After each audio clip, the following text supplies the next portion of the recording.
Bonjour, bonjour Généralox. Oui, il a décidé, il me mord, il n'aime pas rester dans mes bras en ce moment. Il est très, comment dire, c'est Généralox quoi. Voilà, tout ce qu'il aime en ce moment, comme il y a beaucoup de lumière, il aime se mettre à mes pieds. Il s'assoit sur mon pied, il met son petit poids de 7 kilos sur moi et il me vrille la cheville, mais c'est Généralox quoi. Ah, ma puce. Oh, c'était mon gros chat. Tu miaules pas? Non, t'as pas envie. Tu sais pas, tu hésites. Ouais. Voilà. Avec cette sublime entame, prenez un café. J'ai ma tasse. J'ai du lait chaud dedans. Oui, je sais, bah oui, j'aime le lait, donc voilà. Je suis pas intolérante, donc c'est bon. Cette vidéo qui part en live est un FAQ spécial écriture-lecture. En fait, c'est un FAQ qui s'adresse à la lectrice et à l'auteur que je suis. Évidemment. Généralox. Qui y a? Qu'est-ce qu'il y a? Généralox, t'es obligé de miauler toutes les 2 secondes chrono? Non, en fait, il fait très beau et j'ai laissé son harnais dehors. Donc, en fait, il veut aller récupérer le harnais parce qu'il veut sortir. Bref, ça commence bien, hein, on est bon en partie. Donc j'avais demandé, en fait il y avait des gens qui m'avaient posé des questions sur Instagram en privé, sur le Facebook privé, etc. Plusieurs d'entre vous qui me suivaient un peu sur différents réseaux sociaux, notamment une personne qui me suit que sur le site de lisagirotaylor.com, qui ne me suit nulle part ailleurs, elle écoute que mes podcasts. Donc elle m'a posé une question et elle m'a dit « Oh mais est-ce que vous pourriez faire un FAQ podcast ?» Et donc je lui ai dit « Bah oui, mais pourquoi je ne ferais pas aussi le pendant vidéo ?» Donc j'avais lancé l'appel. Il y a certaines personnes qui m'ont posé des questions. Donc bah, je vais y répondre. Voilà, sachant que je vais essayer d'être bref, concise, ça parle beaucoup de livres, ça parle aussi de comment je travaille, etc. Donc voilà, ça parle de moi, de mon rapport à l'écriture, de mon rapport à la lecture, sachant que je fais les deux. Donc voilà. Donc on commence tout de suite. La première question qu'on m'a posée, alors je sais que j'ai le défaut, parce que je ne sais pas faire ça et je suis nulle. La dernière fois, on m'a dit « Oh, tu me dis pas le nom des personnes ». Et en fait, très bêtement, enfin, bêtement, on va dire, très bêtement, bah, en fait, je note sur mon petit carnet, j'ai un carnet, je note sur le carnet quand on me pose des questions par mail. Mais effectivement, je devrais m'astreindre à mettre le nom de la personne. Donc, je l'ai noté pour 3 personnes. Et je suis vraiment désolée pour les autres. Mais prochain FAQ, promis, je vous citerai à l'antenne. Et quitte à ce que je fasse des copies d'écran quelque part en les insérant là, j'en sais rien. Mais bon. Voilà, comme c'est pas sur mon écran que je travaille avec du papier, du coup je le note, et puis bah, je le note sur un papier, je l'ai mis sur ailleurs, enfin bref voilà, j'ai mis 4 minutes pour vous expliquer que, pas que je suis, voilà, j'ai pas l'habitude donc j'essaye de faire au mieux. Alors la première question, bah, c'est simple, ça m'a été posé par Gabrielle, une fille donc, qui me l'a posé suite à un podcast dans lequel je parlais d'un de mes romans préférés. Elle m'a dit « Combien lis-tu de livres par mois ?» Alors, ça dépend, et je pense que vous l'avez vu, ça dépend de mon temps, ça dépend de mon inspiration. Il y a des mois où je peux lire... je lis pas 50 livres par mois, ça c'est sûr. Je ne dépasse jamais 6 à 8 livres par mois. Après, ça dépend de la grosseur, parce que je fais pas que ça. Je l'ai déjà expliqué, j'ai un travail à plein temps, j'ai une vie familiale qui est quand même assez lourde, j'ai pas beaucoup de temps, on va dire, de plage de libre parce que bah, je fais des vidéos, je fais des podcasts, je fais de la radio aussi où j'ai une émission toutes les semaines, tous les lundis. Donc tout ça, ça demande de la préparation et j'aime faire ce que je fais. En plus, je ne veux pas m'arrêter d'aller voir un film, d'écouter de la musique, de découvrir de la musique, de prendre du temps, d'écouter un album, etc. Donc je ne veux pas me restreindre parce que ça me manquerait trop. Et en plus, bah, j'en parlerai dans une des questions, je regarde certaines choses à la télévision ou des séries, donc j'ai pas envie de me restreindre à faire ça. J'adore lire, c'est vrai. Si demain vous me dites, bah, tu passes ta semaine à faire que ça, bah oui, je vais faire que ça. Mais non, à un moment donné, Hux, t'es obligé de vraiment sauter sur les rideaux. Non mais je vous dis, boulet, viens ici, oui mais tu viens ici, tiens regarde. Tu veux pas venir là? Regarde. Et comme ça tu passes, tout le monde va être content de te voir. Non, je t'en fous. Bon bref. Donc j'ai pas envie, et puis au bout d'un moment ça va me manquer de pas écouter de la musique, de pas aller voir un truc au cinéma ou de voir un film que j'ai loupé au cinéma, etc. Donc en gros, en moyenne, pour répondre à ta question Gabriel, entre 6 et 8. Quelquefois ça peut être moins, suivant si je lis un livre d'histoire qui me prend vraiment beaucoup de temps. Mais en moyenne, allez, la fourchette entre 5 et 8 livres.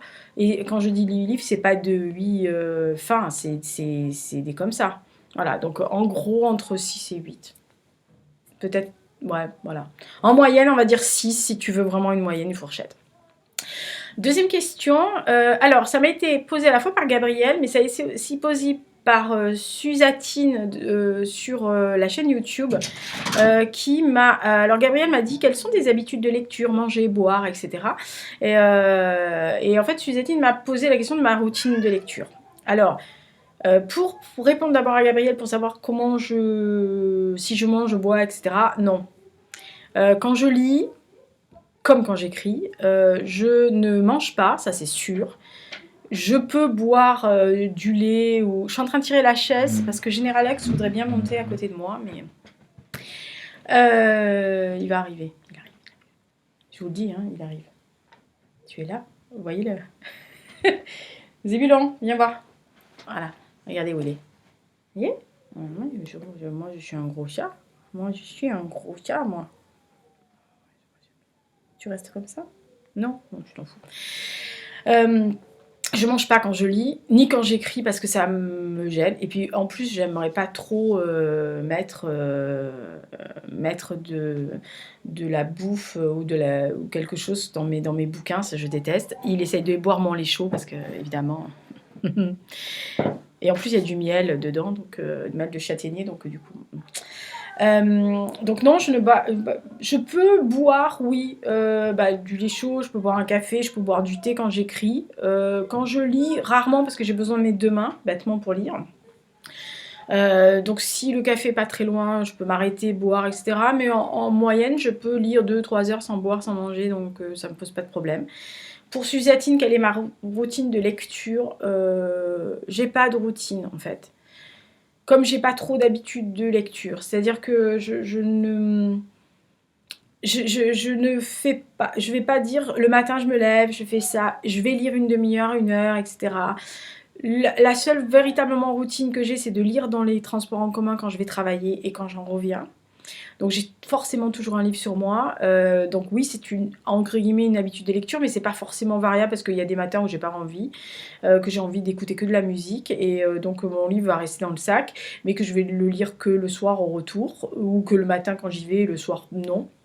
Donc en gros, comme je ne m'abstreins pas à choisir entre la lecture, l'écriture, le ciné, la musique, les séries, sortir, aller me promener, aller au foot, etc. Je ne m'astreins pas non plus à me dire de telle heure à telle heure tu vas lire, de telle heure à telle heure tu vas lire, le soir tu vas pas t'endormir sans avoir lu 20 pages, 30 pages, 40 pages. Moi j'en vois qui font ça, qui sont hyper bien structurés. Non. C'est-à-dire que moi, ça m'arrive de lire 10 pages le soir, ou de finir un chapitre, ou de lire 4 heures d'affilée et de me retrouver avec le réveil en disant « Ah putain, c'était quoi, il est minuit, tu te lèves à 4h30, 5h. » Voilà, donc j'ai pas de routine parce que justement, j'aime pas m'imposer des règles, et j'aime pas... je m'impose souvent sur beaucoup de règles pour beaucoup de choses, mais alors la lecture, tout ce qui est art, j'ai aucun imposé. Je ne conçois pas d'imposer dans l'art en général, sauf sur certaines choses, mais en tous les cas, pour la lecture, non. Et Gabriel me posait la question sur l'écriture, même réponse, c'est-à-dire j'en parlerai plus tard parce qu'on m'a posé la question, mais voilà, c'est pareil, c'est généralement... 3, je ne me souviens plus qui m'a posé la question, on m'a mis, est-ce que tu relis les livres? Oui, certains, oui. Pas tout le temps. Il y en a un seul que je relis tous les ans, c'est Le Grand Maul d'Alain Fournier, parce que je pense que c'est celui que j'aime d'amour depuis que je l'ai découvert, très très adolescente, petite adolescente. Parce que à chaque fois que je le relis, je découvre, pas le texte, hein, depuis le temps, mais je découvre d'autres aspects. En fait, le fait est que comme je vieillis et que je deviens adulte ou mature, comme vous voulez, bah, en fait, je découvre, je vois des choses différemment de ce que j'avais fait. Donc, il y a des passages qui m'avaient emballé quand j'étais plus jeune et qui maintenant moins, qui m'exaltent moins, mais en tous les cas, qui me font penser à autre chose. Et c'est un peu un livre nostalgie. Voilà, donc c'est un livre que j'aime beaucoup. Mais je relis des livres et généralement, j'aurai beaucoup plus de livres que ce que j'ai dans la maison. Euh, Parce que si j'avais gardé tous les bouquins que j'ai lus, que j'ai achetés, que j'ai lus, parce que quand j'achète, je lis, hein, je le redis, parce qu'on me l'a posé la question, est-ce que tu lis, est-ce que tu as dans ta bibliothèque, tous les livres que tu as dans ta bibliothèque, tu les as lus? Oui. Je n'achète pas des livres pour faire joli et pour mettre derrière dans la bibliothèque, pour garnir la bibliothèque. Pour moi, ça n'a aucun intérêt. Donc oui, si j'avais gardé tous les livres que j'avais lus, j'en aurais beaucoup, beaucoup, beaucoup. Mais à un moment donné, quelquefois, si vous déménagez ou autre, vous êtes amené à faire du tri parce que vous pouvez pas tout prendre, parce que ça pèse lourd déjà les bouquins, et puis deux, ça coûte un prix fou aussi quand vous déménagez, d'avoir 10 cartons de livres ou 100, c'est pas du tout le même rapport. Après, j'en ai pas mal aussi dans ma maison familiale. Mais quand je fais des tris comme ça, je garde vraiment des bouquins que je sais que j'ai aimés, déjà, premièrement, et deux, que je suis susceptible un jour de relire. Mais il y en a que je relis. Par exemple, je parlais des deux là, derrière, là, La petite sonneuse de cloche et À crier dans les ruines. C'est des livres, comme les incontournables de l'année dernière, c'est des livres que je vais relire un jour. Euh, Par exemple, un jour où en fin de mois j'ai plus le livre, où en fait j'ai lu tout ce que j'avais à lire et puis je me suis dit, oh, j'ai pas envie d'en entamer un autre du mois prochain parce que j'ai pas encore ma palle dans la tête. Bah, je vais piocher dans ce que j'aime. Voilà. Donc, et puis je sais pas, vous peut-être aussi, vous avez des envies. Moi, ça m'arrive par exemple de me dire, oh, j'ai pas du tout envie de lire ça. Oh, j'aurais envie de lire ça. Et en fait, si je l'ai déjà lu et que je l'ai aimé, bah, je peux lire mes livres. Voilà. Donc, oui, je relis mes livres. Déjà, je relis mes livres d'histoire. Hein. Donc, les romans, a fortiori, oui. Voilà. Elle m'a dit, on m'a dit, relis-tu tes livres et quel est, à part celui de Grand Maul, on m'a dit, à part les trois que tu cites sur Babelio, qui sont des trois, donc c'est 100 ans de solitude et Eureka Street, avec le Grand Maul, quel est celui que tu lirais tout le temps, toutes les années, tout le temps sans t'en lasser? Alors là, à part les trois, là, sans m'en lasser, non. Non, sans me lasser, non. Je pense que les trois là seraient vraiment ceux sans me lasser. Peut-être Le meilleur des mondes de Aldous Huxley, peut-être. Et encore non. Oh non, si, Jude l'Obscur de Thomas Hardy. Peut-être que celui-là, ou Persuadon de Jane Austen. Peut-être que ça serait les deux que je lirais avec plaisir à chaque fois. 4. Que fais-tu de tes livres? Ah ben voilà. Je les stocke. Je fais des petits tas. Ça, c'est généralement les livres. De ce côté-là, c'est les livres de l'année que je lis, que je trierai à la fin de l'année. Au milieu, c'est les livres que je garde parce que j'aime. Les autres, à côté, c'est les livres d'histoire que j'ai lus ou les. Ça, là, c'est les bulletins de la société savante à laquelle j'appartiens pour le Périgord. Qu'est-ce que je fais? Ben, je stocke. Je stocke.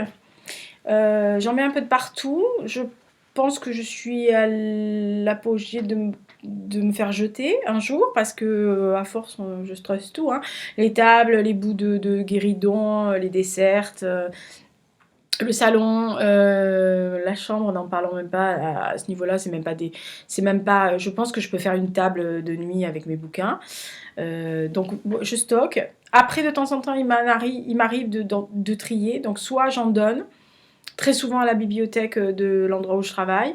J'ai pas encore le réflexe d'aller les vendre. Donc je préfère les donner. Je suis plus dans une optique de donner mes bouquins parce que je les ai achetés ou qu'on me les a offerts. Et je ne garde vraiment maintenant que ceux que j'aime vraiment le plus et que je sais que je ne peux pas m'en séparer. Même si je ne les relis pas, il y en a certains, ça m'arracherait le cœur de les donner. C'est comme mes DVD, il y en a certains, c'est même pas en rêve que je les donnerai. Ça m'arracherait le cœur ce truc. Donc non, je suis une sentimentale pour les bouquins, donc je peux pas. Stéphanie m'a demandé quels auteurs t'ont marqué le plus. Bah, c'est ce que j'ai cité tout à l'heure, Mac Liam Wilson, Thomas Hardy. J'aime beaucoup, dans les classiques, j'aime beaucoup Chateaubriand. Euh, Bah, j'aime Rimbaud, j'aime les poètes en général, alors n'allez pas vous formaliser sur ça, mais j'aime Mayakovsky, j'aime Rimbaud, Verlaine, j'aime moins Baudelaire, j'aime Villon. Euh, je suis très sensible à la poésie du Moyen-Âge et du 15, 16, 17, enfin ce que vous voulez. Je suis sensible à la poésie en général, donc, de toute façon, à part les très très très modernes, moi. Qui m'a le plus marqué En fait, il y en a tellement qui m'ont vraiment marqué. Dans les contemporains, je dirais Mac Liam Wilson, Camille de Peretti, ces gens-là, parce que hors les thrillers, les trucs que je lis, etc., comme je citais dans le book haul, Adler Holsel, mais c'est des gens que j'aime beaucoup, mais c'est pas des gens qui m'ont marqué, c'est des livres, des auteurs, il y a beaucoup d'auteurs et de livres que j'aime, que je suis régulièrement, dont j'achète les bouquins parce qu'ils me plaisent, qui m'ont marqué vraiment, il y en a vraiment, je pense qu'il y a ceux que je cite sur Babelio, ah oui, il y a 4 lettres d'amour de Neil Williams, j'ai jamais lu rien d'autre de lui, mais j'étais tombée amoureuse de ce bouquin à l'extrême. Après, il y a beaucoup de classiques. J'ai lu beaucoup de classiques. J'ai beaucoup aimé George Sand, par exemple. George Sand est quelqu'un qui m'a beaucoup marqué. Euh, Corneille, Racine, ce genre-là. Ces gens-là, c'est pas des tout jeunes, hein, mais je suis un peu vieux jeu. Mauriac, Montesquieu. Ouais, des vieux, quoi. Mais dans les contemporains, il y en a beaucoup que j'aime beaucoup. Mais voilà, qui m'ont marqué. Je dis toujours oui, Mac Liam Wilson parce que Mac Liam Wilson, c'est quelqu'un qui m'a marqué dès le début et qui à chaque fois me met un coup de poignard dans le cœur, quoi. Donc voilà. Pareil pour Camille de Peretti, c'est pareil. Donc voilà, il y a des contemporains comme ça que j'aime beaucoup, qui me marquent, que je suis avec grand intérêt. Il y a beaucoup de classiques aussi. Bon, je citais Alain Fournier, mais, euh, mais il y a beaucoup de gens comme de ces auteurs-là qui m'ont marqué à différentes périodes de ma vie, qui sont restés. Et c'est pour ça que c'est difficile de répondre à la question parce que suivant à la période de l'année de vie que vous êtes, il y a des gens qui vont vous marquer parce que c'est à ce moment-là et qui, quand vous les relisez 10 ans plus tard, vous procurent un retour en arrière mais ne vous remarquent pas comme ça. Donc c'est toujours très compliqué de répondre à ce genre de questions, mais oui, il y a des auteurs qui me marquent et qui m'ont marqué et je pense que c'est des gens qui sont ancrés en moi, donc il faudrait que je fasse une liste qui serait non exhaustive de ce que j'ai dans mes bibliothèques. Et je pense que si vous allez sur Babelio, vous voyez à peu près les auteurs qui reviennent le plus souvent. Donc voilà, Hugo aussi, j'ai oublié Victor, pour ses poèmes surtout, Victor. On se refait pas. Toujours Stéphanie m'a dit quel personnage c'est une obsession, t'ont marqué le plus. Alors déjà, si je recite le grand Maulne, tout le monde va gueuler, mais Augustin Maulne. Il y en a beaucoup en fait aussi, c'est pas possible, je vais pas y arriver.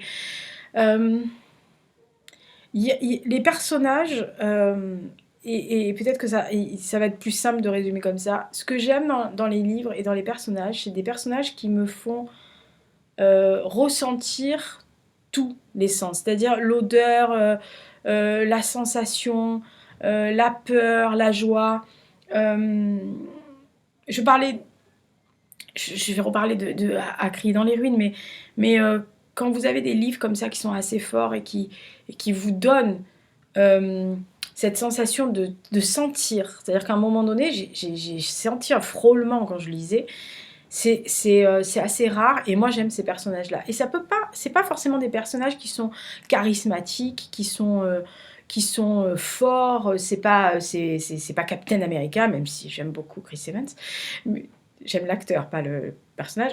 Quoique, si, je me dispute avec mes meilleure amie parce que elle me dit ouais, mais il est falot. Je m'en fous. Moi, je serais team Captain America personnellement. Donc, c'est comme au cinéma, la lecture. J'ai pas besoin d'avoir des personnages super-héros, machin. J'ai besoin d'avoir des personnages qui sont des personnages qui pourraient être transposés dans la vie réelle sans être trop ou pas assez. Il y a des personnages, c'est marrant, hein, j'en parle, mais par exemple, le personnage de l'inspecteur dans 1793 de Niklas Nash Hojdag, que j'ai lu l'année dernière, cette espèce d'inspecteur un peu souffreteux, qui toujours, on souffle dessus, on a l'impression qu'il va tomber, qu'il va se briser, ce pauvre garçon.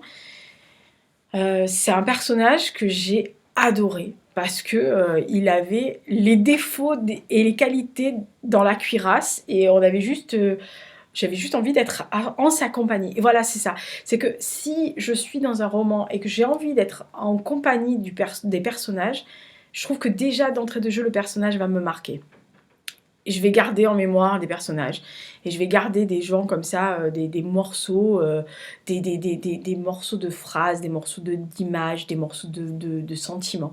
Et ça, c'est important. Après, oui, alors je ne suis pas de la génération qui a découvert Harry Potter, mais je comprends quand je vois des vidéos et que sur les FAQ, il y a des gens, quel est ton personnage qui t'a marqué le plus, tout le monde crie Harry Potter parce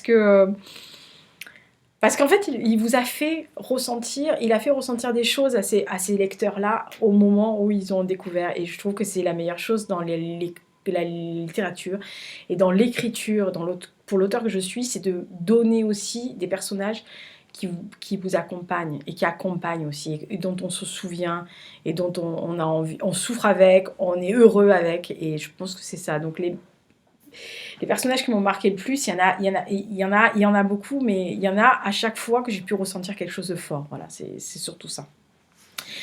Alors on passe un peu à l'écriture. En fait, j'ai pas noté, mais j'ai mis un Z. Alors je me rappelle pas si c'est le surnom ou si c'est bref. Il y avait écrit quel est ton rapport à l'écriture, notamment en tant que lectrice et auteur. Quel est ce rapport-là à l'écriture? Mon rapport à l'écriture, bah, c'est un peu comme respirer. Une fois, on m'a posé la question dans un salon. On m'a dit, si demain tu dois choisir entre ne faire qu'écrire ou que lire, sachant que je lis beaucoup, enfin je lis beaucoup, je lis assez régulièrement, enfin on va dire presque tous les jours. Je ne suis pas une grosse lectrice dans le sens où je lis pas 30 livres par mois ou 20 livres par mois ou un livre tous les jours comme certaines font et elles ont la chance. Mais je lis quand même pas mal. Si je devais me priver d'un des deux, je me priverais de la lecture. Ça serait horrible, hein. Puis alors, voir passer tous ces bouquins que je pourrais lire avec des histoires, machin. Oh mon Dieu, quelle horreur! Mais, me connaissant mon cerveau et ma façon d'imaginer, je pourrais pas me passer d'écrire parce que je pense, et sans prétention aucune, que je serais capable de sortir des histoires même courtes pour pouvoir entretenir mon imagination de lectrice et de pouvoir le faire parce que c'est ce que je fais déjà. C'est-à-dire que quand j'écris un roman, quand il est fini, je ne le relis pas. C'est-à-dire que je fonctionne assez facilement, c'est-à-dire que j'écris mon roman dans la tête. Quand il est 3/4 fini, je le rédige. Donc soit sur un cahier, soit des fois à l'ordinateur suivant comme j'ai décidé de me lancer. Donc si je me lance sur le cahier, je me lance sur le cahier. Après je le retape à l'ordinateur. Si je me lance sur l'ordinateur, j'y vais directement. Mais comme je l'ai déjà dans la tête, c'est juste, je suis le porte-plume, hein. Je suis la bestiole qui tapote. Hein. Voilà, honnêtement, je suis la fille qui écrit, quoi. En fait, je suis le scribe, quoi.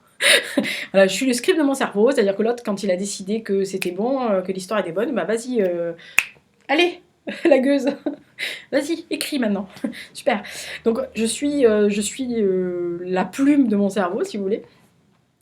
Quand j'ai fini, je ferme le roman, je le relis une fois, en diagonale, très rapidement, et dans la majorité des cas, je change une ou deux phrases. Et quand je dis une ou deux phrases, c'est une ou deux phrases sur l'ensemble du roman qui, généralement, si vous avez vu, ça fait pas moins de 300 pages chez moi, hein, donc c'est pas possible. Ou si ça fait moins, c'est pas trop loin. Et puis c'est pas écrit gros. Et après, je le mets dans le tiroir ou dans un coin, etc. J'attends. Voilà. J'attends que son heure de publication arrive. Et alors, quelquefois, quand le temps de publication est un peu long, ce qui arrive souvent, parce que là, par exemple, j'ai des dates de publication jusqu'en 2024, et ceux de 2024 sont déjà écrits. Celui de 2024 est pratiquement fini, il me reste 3 merdes à faire. En gros, il doit me rester une cinquantaine de pages à écrire, à rédiger. Donc je les ai tous finis. Très souvent, ça m'arrive de les relire peut-être 6 mois, 8 mois après. Et là, c'est la lectrice qui les lit. Et je me surprends à être juste la lectrice du roman que j'ai écrit. Ce qui est très bizarre, mais comme je l'ai oublié parce que je suis sur un autre projet ou 2 autres projets, et que alors là, une fois qu'il a été écrit, pour moi c'est fini. Comme je dis souvent, une fois qu'il est écrit, il est au lecteur. Moi, je passe à un autre. Voilà. Donc, je le lis comme lectrice, et donc il n'est plus à moi, en gros. Et quand je le lis, quelquefois, je suis surprise. Je me dis, oh ouais, pas mal. Ah ouais, ça me plaît. Voilà. Donc, mon rapport à l'écriture est énorme parce que je sais pas faire autrement, quoi. Je suis obligée d'écrire, et c'est un besoin. C'est un besoin de créer, en fait. Mon besoin, c'est plus le besoin de créer et de partager, de créer, de sortir ce que j'ai dans la tête. C'est vraiment ça, le rapport à l'écriture. Quels sont tes projets d'écriture? Ah bah j'en ai parlé, donc voilà, j'ai de quoi publier jusqu'en 2024, voire 25, parce que j'ai déjà une idée pour celui de 2025, qui est là-haut, là, en train de... qui va être quand même un peu compliqué. Je suis en train de me lancer dans un truc que je n'ai jamais fait, avec un thème... je sais pas pourquoi le machin là-haut il s'est emballé là-dessus, enfin bref, et je le laisse faire. Il a quand même 5 ans pour gérer le truc. Je pense que d'ici 6-7 mois il aura terminé, parce que là je pense que ça va me prendre du temps vu ce que je suis en train de créer, donc ça va prendre du temps, mais une fois qu'il sera mis en place toutes les petites boules là, il aura tout agencé son Rubik's Cube, et ça ira très bien. Donc j'ai des romans pour jusqu'en 2024. Donc mon projet d'écriture, c'est de finir celui de 2024, parce que je l'ai pratiquement fini, et d'assembler celui de 2025. Les autres sont faits, créés, entérinés. Ouais, il y en a un seul qu'il faudra que je retape, mais ça dépendra des recherches que je vais faire à la BNF. De ce que j'aurais trouvé dans 2 fonds particuliers, donc ça sera des ajouts, donc c'est vraiment pas de la réécriture, ça sera vraiment des ajouts, mais non. Mes projets d'écriture, c'est ça, un par an, papier sûr en février, et un en e-pub qui sera accessible aussi en papier sur demande, vraiment express des lecteurs, en juin. Voilà. Le prochain, ça sera sûrement Liverpool Connection, que je ressortirai en version e-pub et peut-être papier, sachant que la maison d'édition a cessé ses activités en décembre dernier. Donc comme on m'a donné les droits, je vais le ressortir parce qu'il y a quelques-unes d'entre vous et un d'entre vous qui ne les trouvait plus. Et donc ça sera l'occasion. Il y aura la même couverture parce que je l'aime beaucoup et que elle est parfaite. Mais à l'intérieur, il y aura pas de changement de texte, il y aura un changement d'agencement. Voilà, j'agencerai différemment. Il n'y aura pas de retouche dans le texte. Le texte est pour moi parfait, donc enfin parfait pour l'histoire, donc voilà. Gabriel me dit quelles sont tes maisons d'édition idéales si tu devais éditer est-ce que celles qui sont présentes ou une imaginaire, enfin en tous les cas une idéale.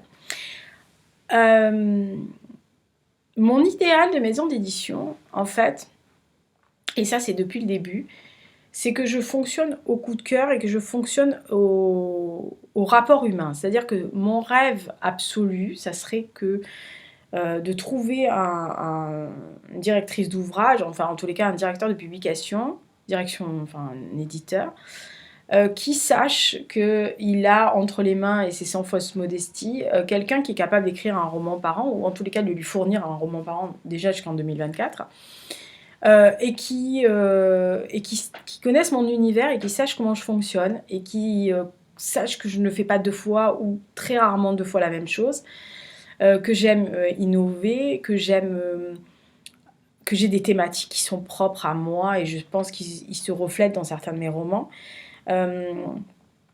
Mais je fonctionne à l'humain, c'est-à-dire que j'ai besoin d'une confiance et j'ai besoin que la personne sache que je peux lui fournir et que je peux lui donner des choses.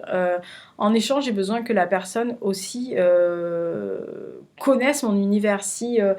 Parce que quand je crée un roman, il y a forcément la bande-son, il y a forcément... oui, il y a la bande-son, il y a forcément l'univers de dessin que je peux créer. Par exemple, pour Noble Semaine en famille, j'avais carrément fait des croquis de robes pour la scène d'ouverture du roman que Charlotte devait porter. Donc, je crée ce genre de choses. Donc, il y a tout un univers pour moi. Après, je cherche aussi quelqu'un qui sache que je suis très possessive envers mes romans. Une fois qu'ils sont lâchés, que je les ai finis, ils sont finis, ils sont plus à moi. Mais je reçois je reçois des avis, je peux recevoir des conseils d'écriture, de machin, de modification, etc.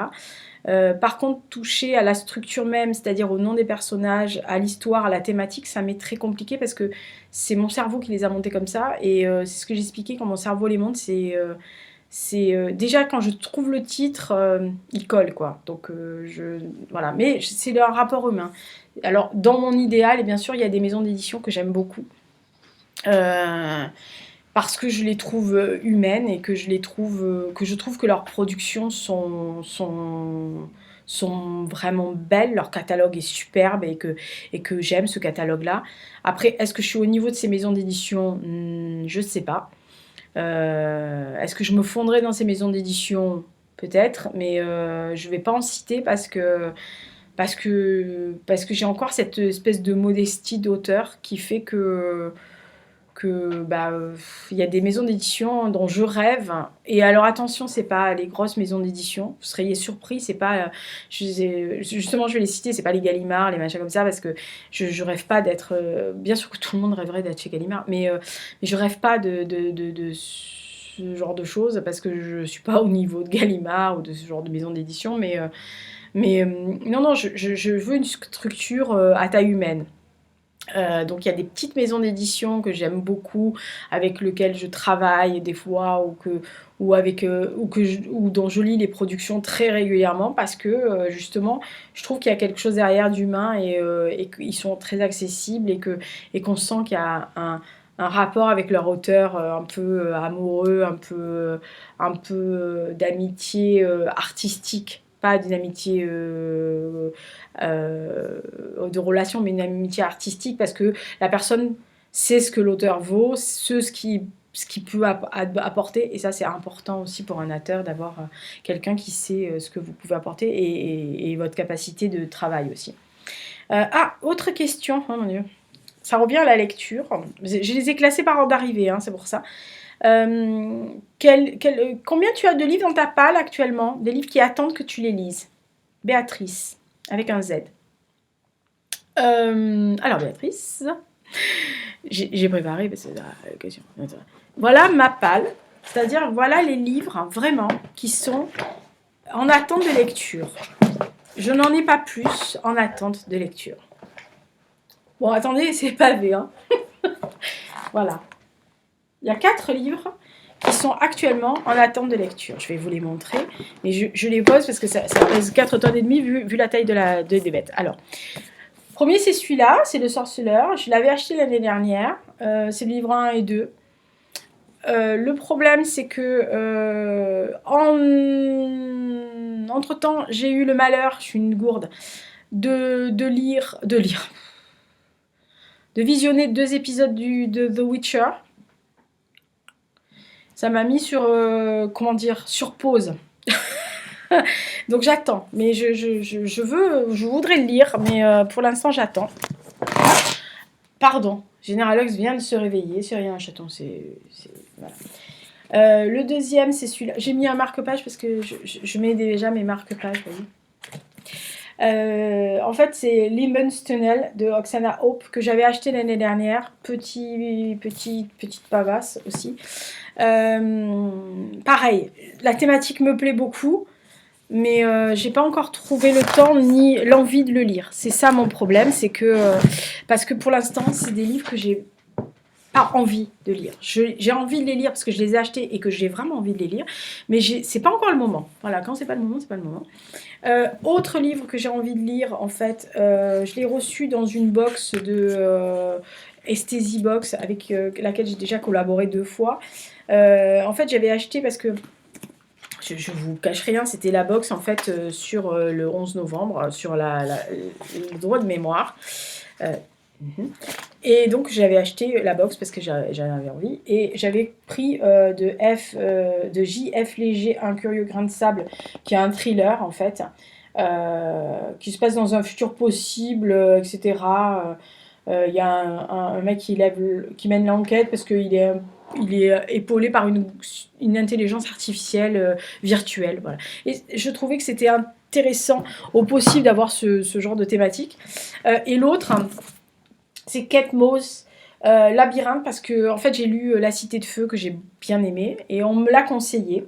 Plusieurs personnes m'ont conseillé de lire celui-ci parce qu'il y avait une espèce de chasse entre, pareil, juillet, à Carcassonne, c'est juillet 1209 et juillet 2005, voilà.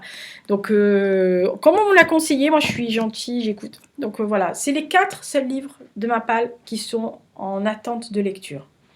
Les autres, c'est les book hauls que vous voyez. Et quand c'est les book hauls, la fin du mois, ils sont finis. Donc, ils ne font pas partie de ça.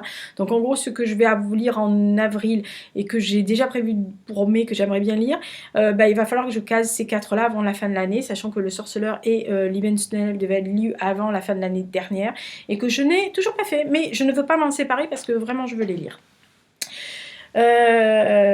Ensuite, autre question, on m'a mis est-ce que tu es plutôt livre addict? Ah, je sais qui c'est qui a posé la question. C'est quelqu'un chez Babelio. Quelqu'un qui me suit sur Babelio. Livre addict ou Babelio? Alors, Babelio.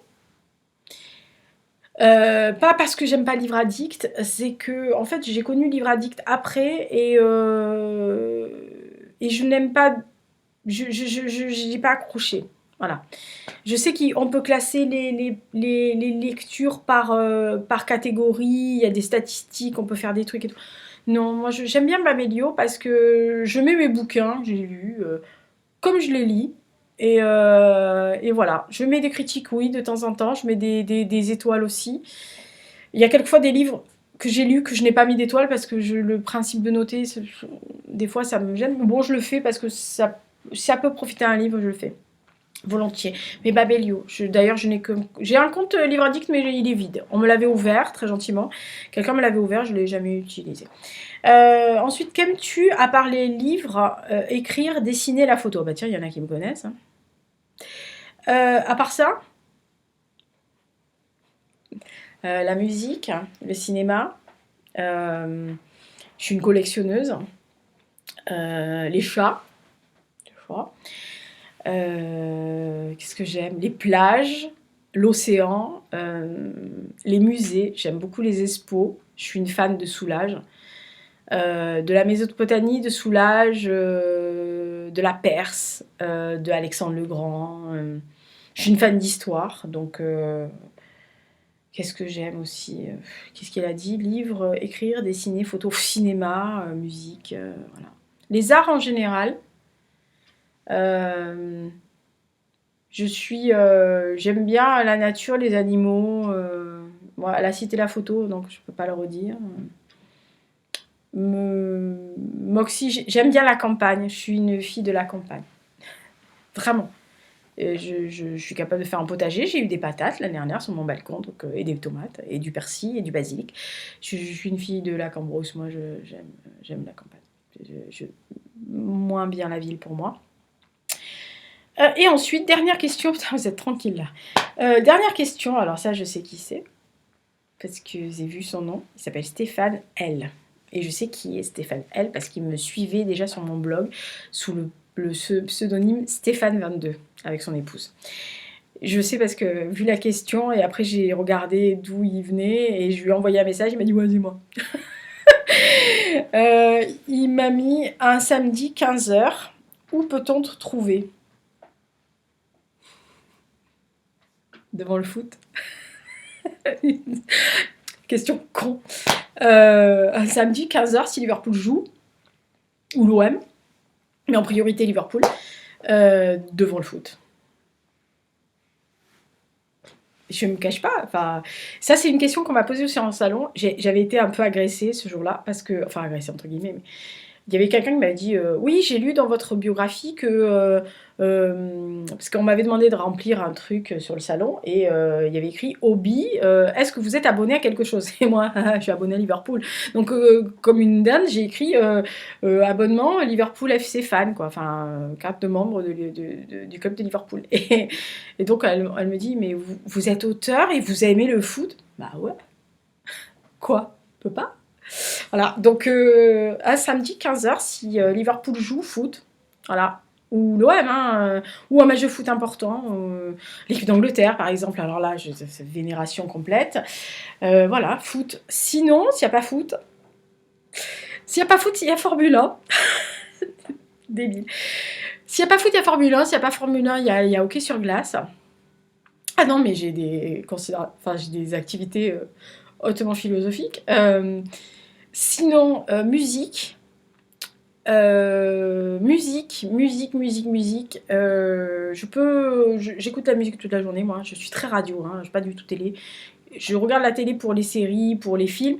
Mais alors, les informations, à part les émissions histoire et culture, alors le reste, voilà, Arte, c'est ma vie. France 5, c'est ma vie. Voilà. Et Canal+, pour tout le reste. Et voilà, donc en gros, hein. Mais sinon, voilà, foot, Formule 1, hockey sur glace, musique. Essayer que Hux ne me bouffe pas le poignet, en gros. Promenade de petit Hux sur le balcon de temps en temps à 15h, parce que monsieur, il aime bien le soleil. Ou les papillons. Arrête! Il est en train de me bouffer, la main. Non, voilà. Voilà, donc oui, question, un samedi après-midi, 15h, il y a souvent du foot. Voilà, donc c'est tout. Voilà, bon, ça a duré 3 plombes, mais c'est un FAQ, donc merci beaucoup à toutes ceux et celles qui m'ont envoyé les questions. Si ça vous intéresse, et si vous avez d'autres questions, je ferai peut-être un FAQ pas le mois prochain, mais vers mai, à peu près mai-juin. J'essayerai d'en faire un par trimestre, parce que je trouve que c'est assez drôle. Et puis, si vous avez des questions vraiment très pointues sur les romans, sur les machins, etc., justement, si, par exemple, vous voulez que je vous parle de mes 3 lectures, machin, comme on m'a parlé tout à l'heure, les plus marquantes, mettez-moi au défi de vous trouver 3 bouquins. Si demain il faut que je parte de la maison, 3 bouquins, 3 DVD, je prends les 3 et je m'en vais. Je vous les montrerai. Voilà. Allez, je vous souhaite une bonne semaine. La semaine prochaine, c'est, je crois, les item list. Je suis plus sûre de tout. Non, si c'est les item list, c'est-à-dire les favoris du mois, parce qu'en fait, j'ai un tag de A à Z que j'ai vu sur plusieurs chaînes et que j'ai trouvé ça très drôle à faire. Donc, du coup, voilà. Donc, on se retrouve la semaine prochaine pour les item list. Vous allez voir, il y a un truc pratique. Vous allez croire que je passe ma vie dans les cuisines, mais c'est ça, pas loin aussi. Voilà. Hein, voilà. Oui, quand on veut une taille de gap, il faut passer des tailles dans la cuisine. Allez, bonne semaine, je vous embrasse. Merci pour les questions et puis bah, j'espère que vous avez aimé. Je dérange pas le général Hux là parce que si je dérange, il va me mordre. Voilà, il m'a mordu. Voilà, coquin ce chat. Voilà, coquin. Allez, au revoir.